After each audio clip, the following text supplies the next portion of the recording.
Hey kids, welcome to Unit 2, Lesson 9, Printing Objects, Exercise number 2. Let's jump into the lesson. First thing we're going to do is import our delicious dessert from our backpack.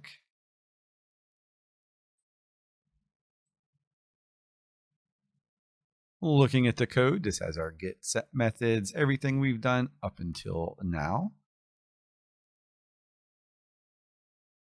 In dessert.java, we're going to write a toString method to return a string containing the flavor and price of a dessert object. We're going to use the \n escape sequence to put each value on separate lines. Remember, kids, there's a big difference between a back and a /. Remember. Going back to our main, what we're going to try to do is print off my dessert directly instead of writing all this extra code, because writing get this, get that gets tedious.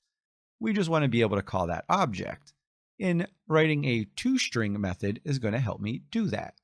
Remember from the previous exercise, we talked toString really overrides a method that all objects get, and that helps print off what we see on the screen.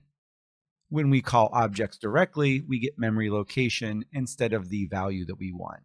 And toString simply overrides that toString method to return something useful to us. So what's the anatomy? We have to understand again, we're overriding a method we're already inheriting. All objects get the toString method.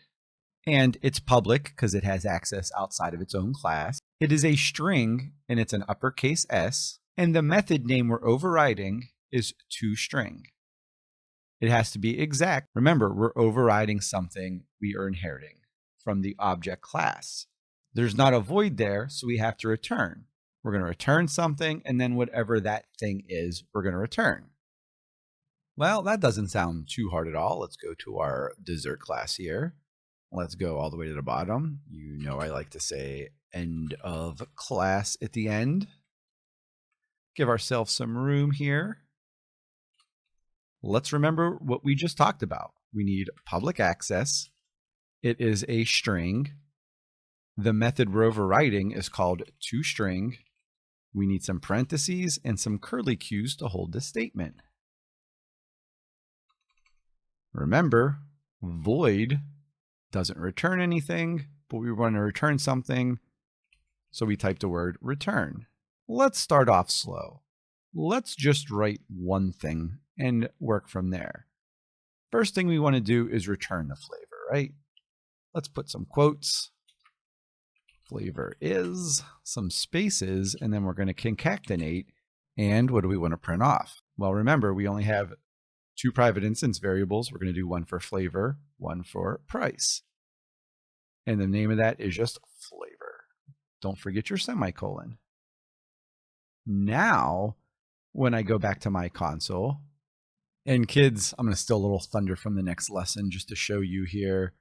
If we now do system.out.println and we call our my dessert, we should get flavor. So I should get blueberry 350 and then blueberry again. Let's see if we're on the right path.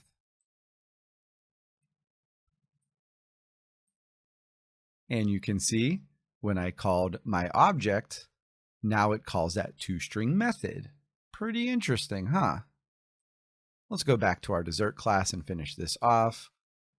We're supposed to print it off on separate lines here, so we need that escape character.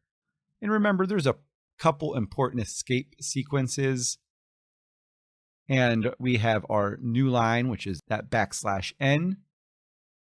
To get a quote, we use a slash before the quote. And to get a backslash, we put a backslash in front of the backslash. Again, remember, there's a difference between a forward and a backslash.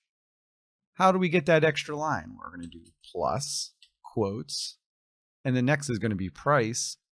But before that, we're going to do our backslash, and then n, and then what we want on the next line. That's price. Well, then we're going to concatenate. And we're going to do the variable we want, and that is price. When I go back here and hit run, You can see I get my flavor blueberry, price $3.50. Look how much easier that is to kids. Instead of writing get this, get that, I can now just call my object directly and get printed off what I want. This is going to be very helpful in the coming lessons.